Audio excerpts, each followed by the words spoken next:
Hari ini di video saya akan membahas tentang kasus neuro yaitu Bell palsy. Apa itu Bell palsy? Bell palsy adalah kelemahan satu sisi wajah yang terjadi secara tiba-tiba yang penyebabnya masih idiopatik. Kelemahan ini diduga karena disfungsi neurofasialis akibat edema pada saraf wajah sebagai reaksi terhadap infeksi virus, penekanan berkurangnya aliran darah. Adapun tanda dan gejalanya adalah antara lain kelemahan pada sisi wajah, kesulitan menutup mata, alis tidak simetris, mulut mencong, mata merah dan berair. Penanganan fisioterapi bisa kita berikan berupa yang pertama, anamnesis. Anamnesis ada dua macam, yaitu auto dan hetero. Pada kasus ini kita akan memberikan anamnesis auto, yaitu langsung kepada pasien itu sendiri. Kemudian kita akan memberikan inspeksi. Inspeksi adalah dengan cara melihat, dengan cara inspeksi ini bisa kita melihat bentuk wajah, bentuk alis, atau bentuk bibir, atau bentuk mata yang apa bisa menutup sempurna atau tidak. Kemudian kita memberikan palpasi. Palpasi adalah langsung menyentuh pasien itu sendiri. Dengan palpasi bisa kita menilai apakah ada spasme otot, kontraktur otot, atau nyeri tekan, atau suhu pada wajah apakah meningkat atau tidak. Kemudian pemeriksaan berikutnya bisa kita berikan dengan pemeriksaan fungsi gerak dasar, antara lain belum mampu mengangkat alis, belum mampu bersiul, belum mampu mengembang kempiskan cuping hidung. Kemudian kita memberikan tes Hugo Fish Scale. Ini fungsinya untuk mengukur motorik wajah. Dan ini ada terdiri dari 5 poin yang antara lain istirahat, mengerutkan dahi, menutup mata, tersenyum, dan bersiul. Dikatakan normal jika nilai prognosisnya adalah 100. Jika dikatakan baik jika nilai prognosisnya adalah 70 sampai 99. Dikatakan cukup baik jika prognosisnya 30 sampai 69 dan dikatakan buruk jika nilai prognosisnya adalah 29. Nah, sekarang kita akan memberikan intervensi. Yang pertama, intervensi masas. Pilihan intervensi yang pertama yang kita berikan adalah masas. Masas ini fungsinya untuk merelaksasikan otot, mengurangi spasme, memperlancar sirkulasi darah, dan mampu mengurangi nyeri. Sekarang yang pertama kita berikan baby oil untuk sebagai pelicin untuk mencegah nyeri pada gesekan pada wajah.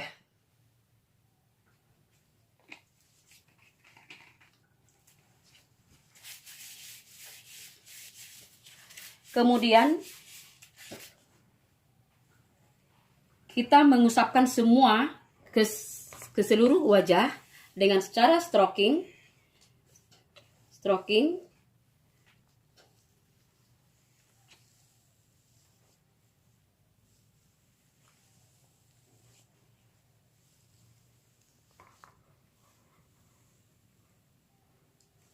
Kemudian dilakukan dengan gerakan effleurage secara gentle.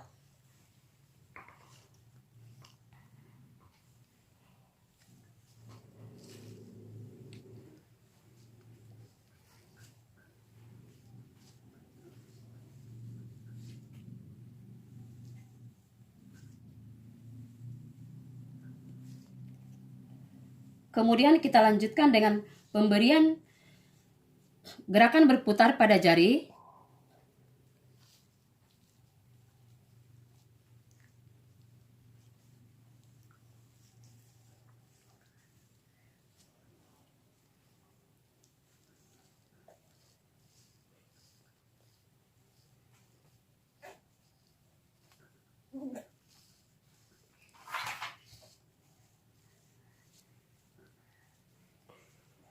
Kemudian kita berikan berupa tapping dengan jari-jari. Ini fungsinya untuk merangsang saraf perifer pada wajah.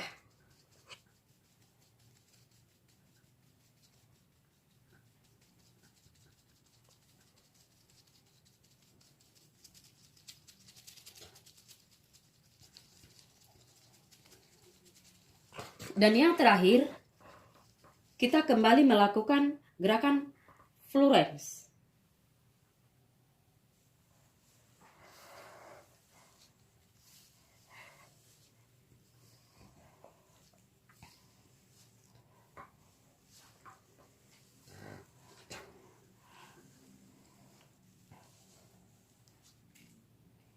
Sekarang kita kembali untuk melanjutkan intervensi berikutnya, yaitu berupa heating, yaitu infrared. Infrared berfungsi untuk mengurangi nyeri, merelaksasikan otot, dan merangsang vasodilatasi pembuluh darah pada wajah. Dengan pemberian jarak kurang lebih 45 cm dari wajah, dengan waktu 15 menit. IR ini atau infrared ini diletakkan tegak lurus dengan wajah pasien. Nah, sebelum penyinaran diberikan, terlebih dahulu kita akan memberikan kacamata pelindung kepada pasien untuk mencegah adanya paparan radiasi daripada infrared terhadap mata pasien. Dan pemberian infrared ini secara tegak lurus. Dan saat pemberian infrared, dapat kita lakukan atau kita berikan evaluasi sebelum dan sesudah penyinaran. Saat penyinaran, bisa kita tanyakan kepada pasien, apakah pasiennya kepanasan atau tidak. Jika pasiennya mengatakan kepanasan, maka jarak antara lampu dengan wajah bisa kita naikkan. Intervensi berikutnya adalah mirror exercise. Ini bertujuan untuk peningkatan otot-otot wajah dan meningkatkan fungsional pada wajah. Dan ini kita berikan di depan cermin. Dan tahapannya, pasien kita posisikan dengan senyaman mungkin.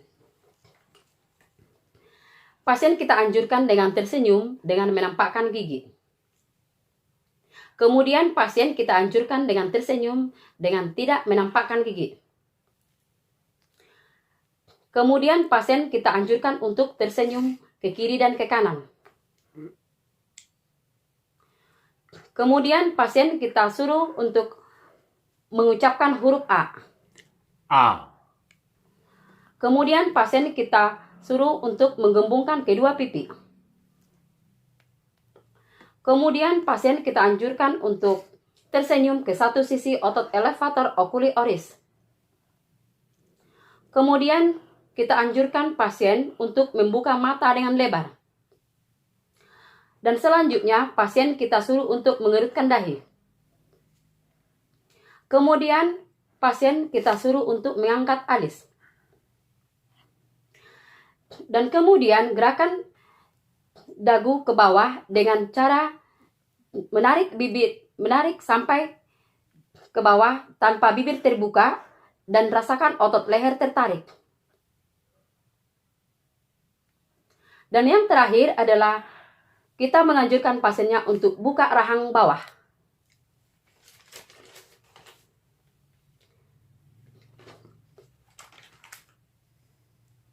Dan yang terakhir, setelah kita memberikan beberapa intervensi, kita dianjurkan sebagai fisioterapi yang bertanggung jawab, kita juga harus memberikan berupa home program, yaitu berupa education kepada pasien, yaitu menganjurkan pasien jangan tidur di lantai.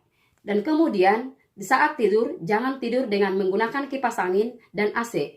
Dan saat bepergian, kita harus menganjurkan pasien agar menggunakan helm dengan penutup wajah dengan full face. Dan yang paling penting adalah kita harus mengingatkan atau menganjurkan pasien untuk mengulangi latihan-latihan yang kita berikan kepada pasien di rumah.